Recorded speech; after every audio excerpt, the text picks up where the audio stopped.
दर्शक पनि यिनी हुने द्वीप दुर्घटनामा परेकी बेहुली 8 जनाको मृत्यु हुँदा भाग्यले बेहुला बेहुली बाँचे। हृदयसँग अभागी बुबा एक दिन एउटी छोरीलाई डोली चढाएर पठाए, अर्को दिन अर्की छोरीलाई घाट लगेर दाह संस्कार गरे। हिजो धुमधामले छोरीको कन्यादान गरे, अर्को दिन बिहान आयो छोरीको दुर्घटना परेको खबर। दर्शक पनि यसको सम्पूर्ण जानकारी यो भिडियोमा पस्किनेछौँ, त्यसैले यो भिडियोलाई अन्तिमसम्म हेर्नुहोला।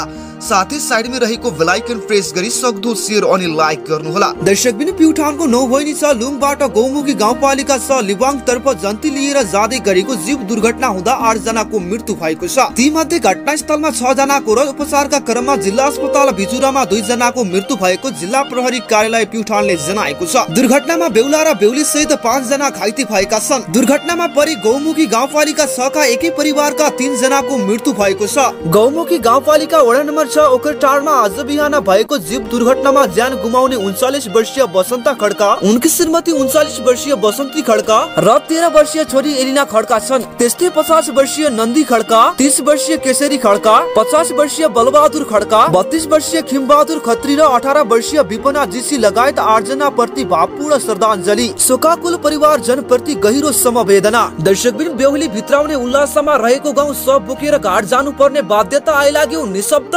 जन्ती बोकेको सवारी साधनको भयानक दुर्घटनाबाट गैराती 8 जना आफन्त गुमाएको प्युठानको लिवाङ आज पुरै स्तब्ध बनेको छ। सबैका अनुहारहरू शोकमग्न देखिएका छन्। हामी घटनास्थल पुग्दा स्थिति भावियोल र हृदय विदारक थियो। सबैका आँखामा आँसु टल्पलाइरहेको थियो। थोरै होसियारी कमीले गर्दा कति ठूलो क्षति बिहोर्नु पर्छ, हामी सबैको लागि त्यो ज्यादै ठूलो पाठ थियो। लुङबाट विवाह सकेर राति बेहुली लिएर फर्किएको जन्ती सहितको ग 1 ख 5092 नम्बरको जीव गौमुखीकै वडा नम्बर 6 ओखरपाटा भन्ने स्थानमा शनिबार बिहान 3 बजेको समयमा सडकदेखि करिब 150 मिटर तल खसेर दुर्घटना भएको प्रहरीले जनाएको छ। दुर्घटनामा घाइते हुने 5 जना मध्ये बेहुली 9 बहिनी गाउँपालिका 6 किमी चोरकी 20 वर्षीय रिमा जीसी, बेहुला गौमुखी 6 लिवाङका 25 वर्षीय दानबहादुर खड्का, सही ठाउँका 17 वर्षीय नरेश खड्का, 21 वर्षीय हरिबुढा मगर र 9 बहिनी 6 की 25 वर्षीय सावित्री जीसी रहेका छन्। दर्शक पनि अहिले अन्य घाइतेको पनि त्यही उपचार भइरहेको छ। अरूको अवस्था सामान्य रहेको अस्पताल पुगेकी अनेरा स्वामी युकी नेत्री लक्ष्मी केसीले जानकारी दिएकी छिन्। घाइते बेहुला दानबहादुर खड्काको अवस्था खतरा मुक्त रहेको छ। लोकन्तिर बेहुला बेहुलीको भैरवा मेडिकल कलेजमा उपचार जारी छ। दुर्घटनामा परेर बेहुलीको हात काटिएको छ। दुर्घटनामा घाइते बेहुली रिमा जीसीको भैरवा स्थित universal college of medical science and teaching अस्पतालमा उपचार भइरहेको छ। जीव दुर्घटनामा गम्भीर घाइते जीसीको दाहिने हात बचाउन नसकिने अवस्थामा आएपछि काटिएको हो। दर्शक बिन आजको भिडियो कस्तो लाग्यो त? जस्तो लाग्यो त्यस्तै सल्लाह सुझाव अनि प्रतिक्रिया तल कमेन्ट बक्समा अवश्य गर्नुहोला भन्दै आजको भिडियोबाट बिदा हुन चाहन्छु। नमस्कार। दर्शक पनि प्युठानमा जीव दुर्घटना हुँदा घाइते भएकी बेहुलीको दाहिने हात काटियो। दिदीको बिहेमा गएकी बहिनीको दुर्घटनामा मृत्यु, दिदीको हात काटियो भने भिनाजुको हात भाँचियो। दर्शक पनि बुहारी भित्राउने उल्लासमा रहेको गाउँ सब बोकेर घाटतिर जानु पर्यो। बेहुलीकी बहिनी र एकै परिवारका 3 जनाको मृत्यु। आखिर वास्तविकता के हो त? दर्शक पनि यसको सम्पूर्ण जानकारी यो भिडियोमा पस्किनेछौँ, त्यसैले यो भिडियोलाई अन्तिमसम्म हेर्नुहोला। साथै साइडमा रहेको बेल आइकन प्रेस गरी सक्दो शेयर अनि लाइक गर्नुहोला। दर्शक पनि प्युठानमा बेहुली लिएर फर्किँदै गरेको जन्ती जीव दुर्घटना हुँदा ज्यान गुमाउनेको संख्या 8 पुगेको छ। 9 बहिनी गाउँपालिकाको लुङबाट बेहुली लिएर गौमुखी गाउँपालिकाको लिवाङ फर्किँदै गरेको ग 1 ज 5092 नम्बरको जीव शनिबार बिहान दुर्घटनामा परेको हो। बेहुला बेहुली सहित जन्ती बोकेको जीव दुर्घटना हुँदा 8 जनाले ज्यान गुमाएका छन्। दुर्घटनामा परि एकै परिवारका श्रीमान श्रीमती छोरी सहित 8 जनाको मृत्यु भएको छ। प्युठान जीव दुर्घटनामा पर्नु भएका घाइते बेहुलीको दाहिने हात काटिएको छ। अरूको अवस्था सामान्य रहेको छ भने बेहुला र लोकन्तीको अवस्था पनि खतरा मुक्त छ। सबै बोल्न सक्ने हुनुहुन्छ। उहाँहरू 3 जनाको भैरवा मेडिकल कलेजमा उपचार भइरहेको छ। अध्यक्ष गिरीका अनुसार बेहुलीको एउटा हात नै चुडिएको छ। गर्भवती घाइते बेहुली सहित 3 जनालाई बुटोलमा रिफर गरिएको छ। बेहुला दानबहादुर खड्का र सावित्री जीसीको जिल्ला अस्पताल बिजुवारमा उपचार भइरहेको छ। दर्शक पनि जीव सडकदेखि 150 मिटर तल खोल्सामा खसेको छ। रातभर पानी परेको र बाटो चिप्लो भएका कारण दुर्घटनामा परेको प्रहरीले जनाएको छ। मृत्यु हुनेमा जिल्लाको गौमुखी गाउँपालिका वडा नम्बर 6 जिवाङका 39 वर्षीय बसन्त खड्का, उनकी 39 वर्षीय श्रीमती बसन्त खड्का र उनकी 11 वर्षीय छोरी एलिना खड्का रहेको गौमुखी गाउँपालिकाका अध्यक्ष विष्णु गिरीले जानकारी दिए। त्यस्तै अन्य मृतकमा जीव चालक 50 वर्षीय बलबहादुर बुढा मगर, 29 वर्षीय केशरी खड्का, 32 वर्षीय खिम खत्री, 50 वर्षीय नन्दी खड्का र 9 बहिनी 6 लुम्की 28 वर्षीय विपना जीसी छन्। अध्यक्ष गिरीका अनुसार दुर्घटनामा परि बेहुला 25 वर्षीय दानबहादुर खड्का, खड्का, बेहुली 19 वर्षीय रीमा जीसी, 29 वर्षीय हरिबुढा मगर, 17 वर्षीय नरेश खड्का र 25 वर्षीय सावित्री जीसी घाइते भएका छन्। जिल्ला प्रहरी कार्यालय प्युठानका सूचना अधिकारी देवी प्रसाद गैरेका अनुसार दुर्घटनामा 6 जनाको घटनास्थलमै र 2 जनाको बिजुवा र जिल्ला अस्पतालमा उपचारको क्रममा ज्यान गएको हो। दर्शकबिन यी हुन् गोविन्द जीसी। हिजो धुमधामले छोरीको कन्यादान गरे, राम्रोसँग घर गएर खानु है भन्दै छोरीलाई बिदाई गरेका थिए। माइती घरबाट बाजा बजाएर बिदाई गरेकी छोरी घरसम्म पुग्न सकिनन्। बाटोमै बेहुला बेहुली सहित 14 जना जन्ती बस्तीको जीव दुर्घटना भयो। बाटोबाट झन्डै 300 मिटर तल खोल्सामा जीव खस्यो। एका बिहानै 5 बजे गोविन्दको मोबाइलमा घन्टी बज्यो। पक्कै पनि छोरीले घर पुगेर गरेको होला भन्दै गोविन्दले फोन उठाए। दर्शक पनि प्युठानमा जीव दुर्घटना हुँदा घाइते भएकी बेहुलीको दाहिने हात काटियो। दिदीको बिहेमा गएकी बहिनीको दुर्घटनामा मृत्यु। दिदीको हात काटियो भने भिनाजुको हात भाँचियो। दर्शक पनि बुहारी भित्राउने उल्लासमा रहेको गाउँ सब बोकेर घाटतिर जानु पर्यो। बेहुलीकी बहिनी र एकै परिवारका 3 जनाको मृत्यु। आखिर वास्तविकता के हो त? दर्शक पनि यसको सम्पूर्ण जानकारी यो भिडियोमा पस्किनेछौँ, त्यसैले यो भिडियोलाई अन्तिमसम्म हेर्नुहोला।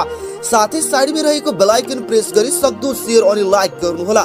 दर्शक पनि प्युठानमा बेहुली लिएर फर्किँदै गरेको जन्ती जीव दुर्घटना हुँदा ज्यान गुमाउनेको संख्या 8 पुगेको छ। नौभैनी गाउँपालिकाको लुङबाट बेहुली लिएर गौमुखी गाउँपालिकाको लिवाङ फर्किँदै गरेको G 5092 नम्बरको जीव शनिबार बिहान दुर्घटनामा परेको हो। बेहुला बेहुली सहित जन्ती बोकेको जीव दुर्घटना हुँदा 8 जनाले ज्यान गुमाएका छन्। दुर्घटनामा परि एकै परिवारका श्रीमान श्रीमती छोरी सहित 8 जनाको मृत्यु भएको छ। प्युठान जीव दुर्घटनामा पर्नु भएका घाइते बेहुलीको दाहिने हात काटिएको छ। अरूको अवस्था सामान्य रहेको छ भने बेहुला र लोकन्तीको अवस्था पनि खतरा मुक्त छ।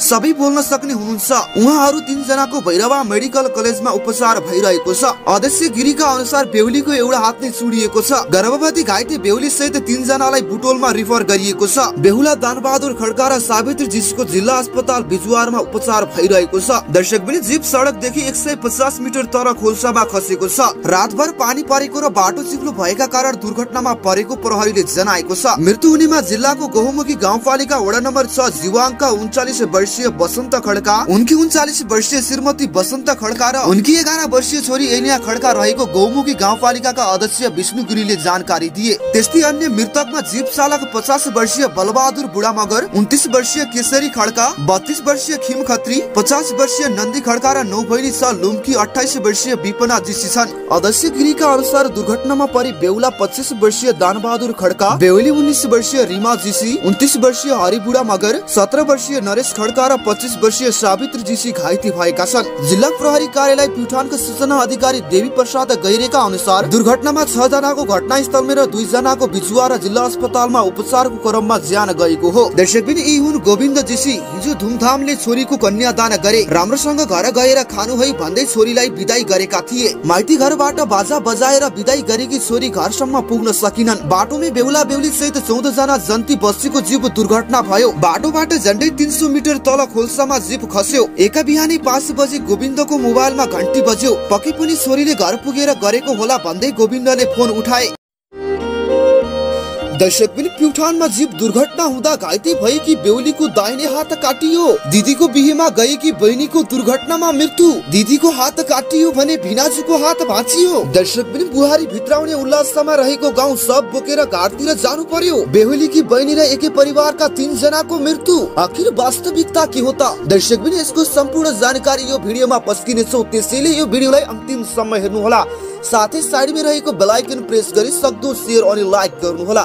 दर्शक पनि प्युठानमा बेहुली लिएर फर्किँदै गरेको जन्ती जीव दुर्घटना हुँदा ज्यान गुमाउनेको संख्या 8 पुगेको छ। नौभैनी गाउँपालिकाको लुङबाट बेहुली लिएर गौमुखी गाउँपालिकाको लिवाङ फर्किँदै गरेको G 5092 नम्बरको जीव शनिबार बिहान दुर्घटनामा परेको हो। बेहुला बेहुली सहित जन्ती बोकेको जीव दुर्घटना हुँदा 8 जनाले ज्यान गुमाएका छन्। दुर्घटनामा परि एकै परिवारका श्रीमान श्रीमती छोरी सहित 8 जनाको मृत्यु भएको छ। प्युठान जीव दुर्घटनामा पर्नु भएका घाइते बेहुलीको दाहिने हात काटिएको छ।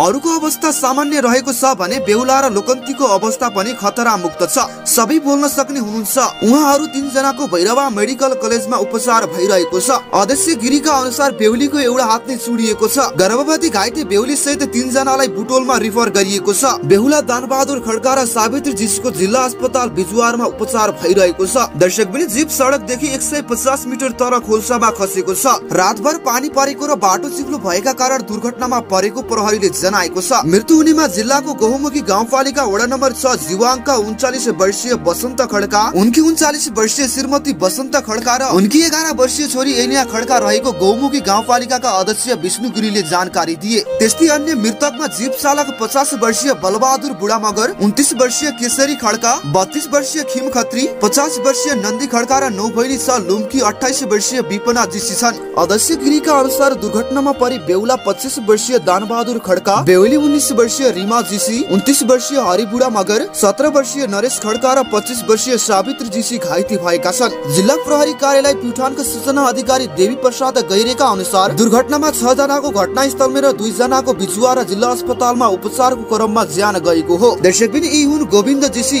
हिजो धुमधामले छोरीको कन्यादान गरे। राम्रोसँग घर गएर खानु है भन्दै छोरीलाई बिदाई गरेका थिए। माइती घरबाट बाजा बजाएर बिदाई गरेकी छोरी घरसम्म पुग्न सकिनन्। बाटोमै बेहुला बेहुली सहित 14 जना जन्ती बस्तीको जीव दुर्घटना भयो। बाटोबाट झन्डै 300 मिटर तल खोल्सामा जीप खस्यो। एका बिहानै 5 बजे गोविन्दको मोबाइलमा घन्टी बज्यो। पक्कै पनि छोरीले घर पुगेर गरेको होला भन्दै गोविन्दले फोन उठाए।